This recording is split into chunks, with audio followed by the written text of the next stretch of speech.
Om Swastiastu. Assalamualaikum warahmatullahi wabarakatuh. Shalom, Om Nama Budaya, salam sejahtera untuk kita semua. Salam harmoni. Kami dari kelompok 3 pada pertemuan kali ini akan membahas mengenai jenis bahan ajar. Namun sebelum kami melanjutkan ke presentasi, izinkan saya untuk memperkenalkan anggota kelompok 3. Yang pertama ada saya sendiri, Ayu Indasari dari Pendidikan Matematika dengan NIM akhir 015. Selanjutnya ada Ayu Arista dari Pendidikan Matematika dengan NIM akhir 022. Selanjutnya ada Cecilia Maristella dari Pendidikan Matematika dengan NIM akhir 023. Selanjutnya ada Pamela Giordiola dari Pendidikan Matematika dengan NIM akhir 032. Selanjutnya ada Ayunda Dwi Chandra dari Pendidikan Matematika dengan NIM akhir 042. Dan yang terakhir ada Sri Vidyatika dari Pendidikan Bahasa Inggris dengan NIM akhir 131. Dapur topik pembahasan kita pada pertemuan kali ini mengenai jenis bahan ajar, yaitu yang pertama kita akan membahas mengenai jenis bahan ajar cetak, kemudian yang kedua bahan ajar audio, yang ketiga bahan ajar audiovisual, dan yang keempat bahan ajar multimedia interaktif. Baik, langsung saja ke jenis bahan ajar yang pertama, yaitu bahan ajar cetak. Bahan ajar cetak merupakan suatu perangkat bahan ajar yang memuat materi atau isi pelajaran untuk mencapai tujuan pembelajaran yang dituangkan dengan menggunakan teknologi cetak. Adapun karakteristik dari bahan ajar cetak, yang pertama yaitu tab instruksional atau membuat siswa untuk belajar secara mandiri. Dan yang kedua, karakteristik dari bahan ajar cetak yaitu self-contained, di mana memuat hal-hal yang sangat diperlukan dalam proses pembelajaran. Selanjutnya, ada pun jenis-jenis dari bahan ajar cetak. Yang pertama itu ada modul, di mana buku yang ditulis agar para siswa atau peserta didik dapat belajar secara mandiri. Yang kedua ada handout, merupakan buku pegangan siswa yang berisi materi pelajaran secara lengkap. Yang ketiga ada buku teks, yang merupakan sejumlah lembaran kertas sebagai bahan rujukan oleh peserta didik. Selanjutnya, yang keempat ada workbook atau LKS, lembar kerja siswa yang berisi lembaran-lembaran yang berisi tugas yang harus diselesaikan oleh peserta didik. Kemudian yang kelima ada brosur, merupakan selebaran cetakan yang berisi keterangan singkat tetapi lengkap. Dan yang keenam ada poster, media gambar kombinasi antara garis, gambar, dan kata-kata untuk menarik perhatian dan mengkomunikasikan pesan yang ingin disampaikan. Baik, jadi di sini saya akan menjelaskan mengenai kelebihan bahan ajar cetak. Yang pertama, kualitas penyampaiannya yang baik. Yang kedua, penggunaannya bersifat self-sufficient. Yang ketiga, bahan ajar yang paling mudah diperoleh dan lebih sederhana.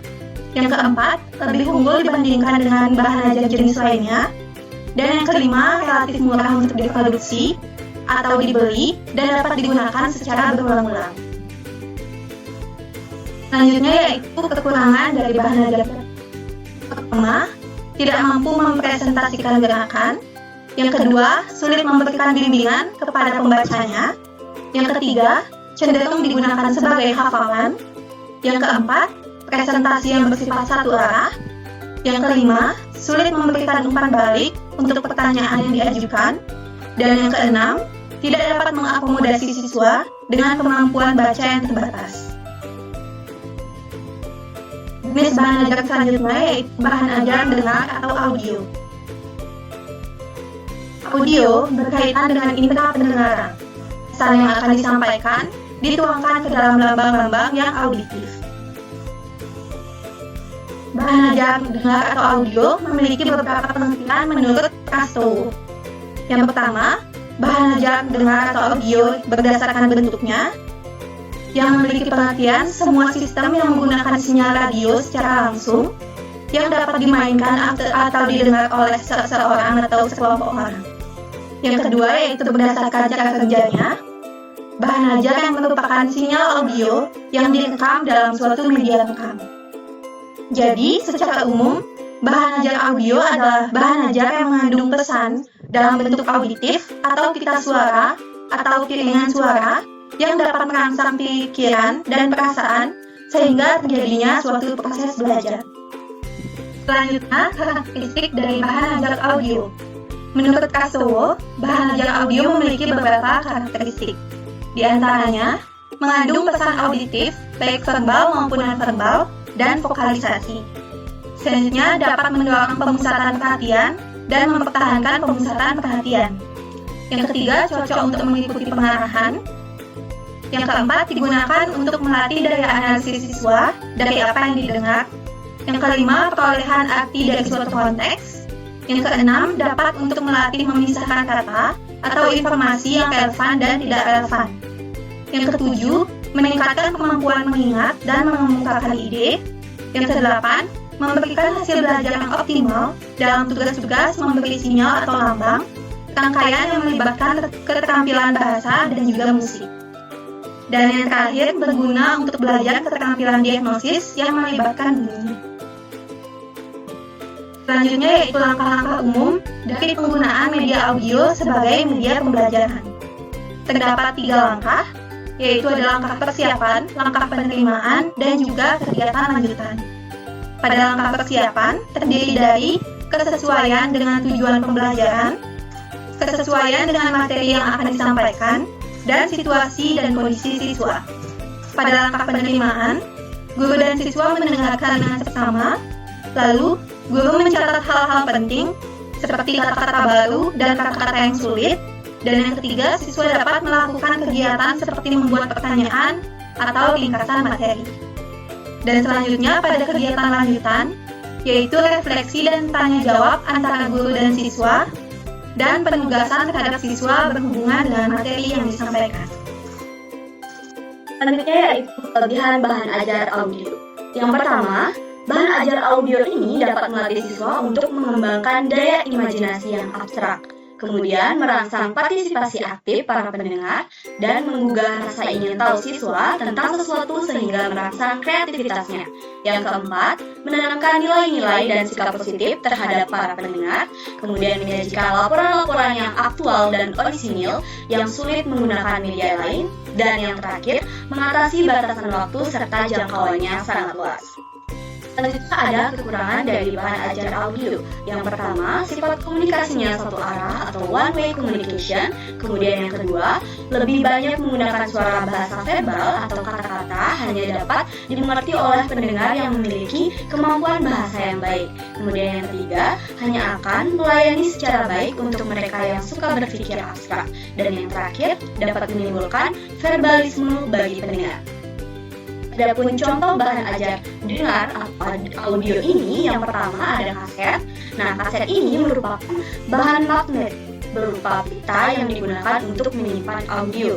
Nah, ini pertama kali diperkenalkan oleh Philips tahun 1963 dan pertama kali diproduksi secara massal yaitu pada tahun 1965. Dan tahun 1980 diperkenalkan Walkman dari Sony sebagai pemutar kaset portable. Yang kedua ada radio. Secara umum, radio ini adalah suatu teknik yang umumnya menggunakan gelombang elektromagnetik untuk membawa sinyal dan mengubah gelombang radio menjadi suara atau bunyi. Nah, dari tahun 90-an hingga 2000-an, perangkat elektronik ini sangat populer termasuk di Indonesia. Konten siaran yang disajikan atau disiarkan terdiri atas media audio pendidikan, baik untuk pendidikan formal, non-formal, maupun informal. Baik, selanjutnya saya akan menjelaskan mengenai piringan hitam. Piringan hitam merupakan sebuah perekam suara yang dalam bahasa Inggris disebut sebagai gramophone record, phonograph record, atau video record. Merupakan sebuah media penyimpanan suara analog yang terdiri dari piringan pipih dengan alur spiral tertulis dan termodulasi. Berisi rekaman-rekaman suara analog dalam bentuk spiral dan termodulasi atau proses pembukaan gelombang pendukung untuk menyampaikan bunyi. Mulai dari sejak tahun 1948, piringan hitam bisa diputar dengan beberapa alat, salah satunya adalah phonograph. Selanjutnya yaitu compact disc audio. James C. Russell adalah orang yang pertama kali menemukan CD. Pada tahun 1970, James menerima hak paten. CD atau compact disc audio yaitu sebuah lempeng plastik yang berbentuk cakram yang melalui proses burning dengan alat CD atau DVD writer. Bisa dimasukkan data ke lempeng tersebut. Kualitas suara yang dihasilkan juga lebih bagus. Alat yang digunakan untuk memutar CD atau DVD player adalah CD player atau DVD player, dan di zaman yang modern ini dapat memutar CD dengan menggunakan laptop atau komputer. Selanjutnya yaitu bahan ajar audiovisual. Pertama yaitu pengertian. Bahan ajar video audiovisual merupakan sebuah kombinasi dari suara atau audio dan visual atau gambar yang dapat bergerak. Bahan ajar video menambah dimensi baru dan lugas, dimanfaatkan dalam proses pembelajaran karena dapat menampilkan informasi sampai ke hadapan para peserta didik secara langsung.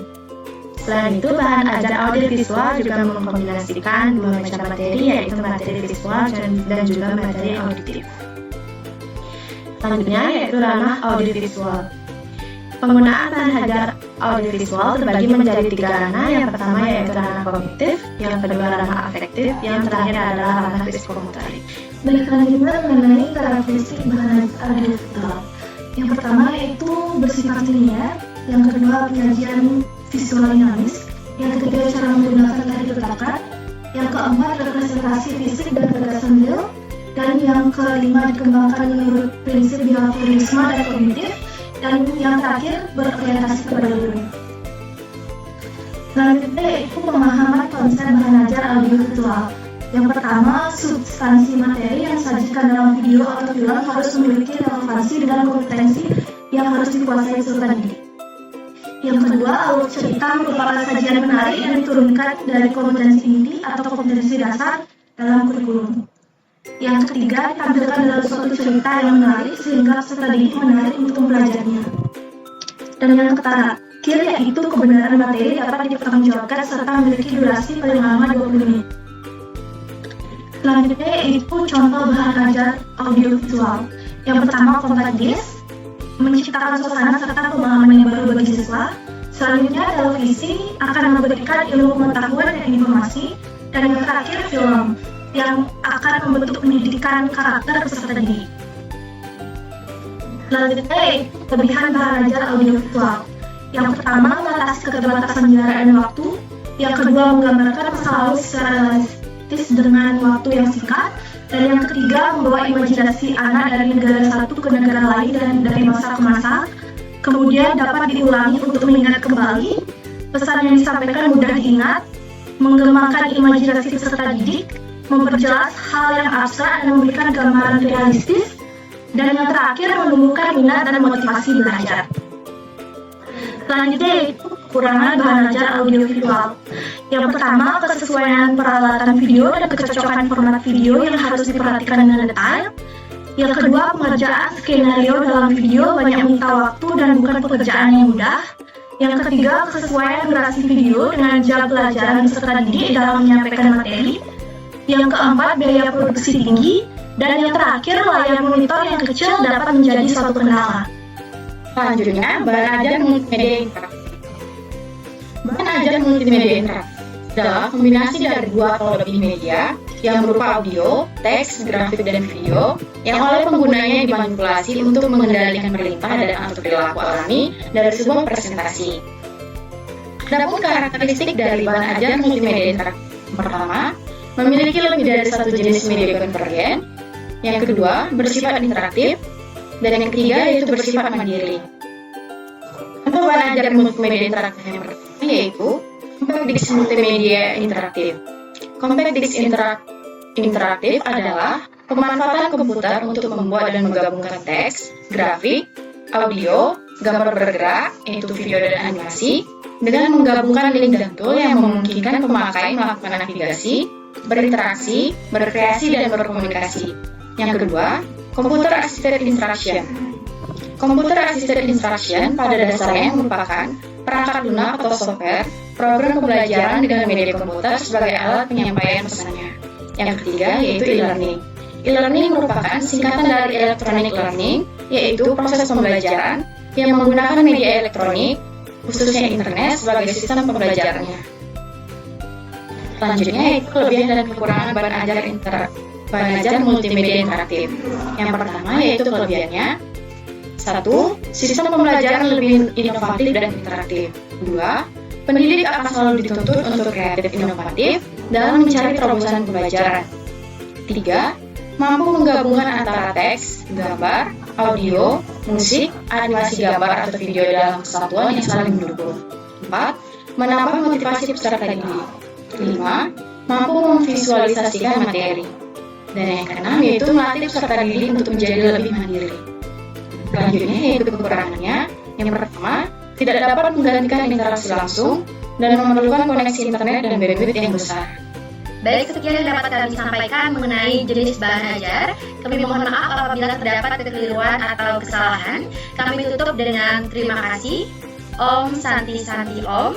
Wassalamualaikum warahmatullahi wabarakatuh. Shalom Om Nama Budaya. Salam sejahtera untuk kita semua dan salam harmoni.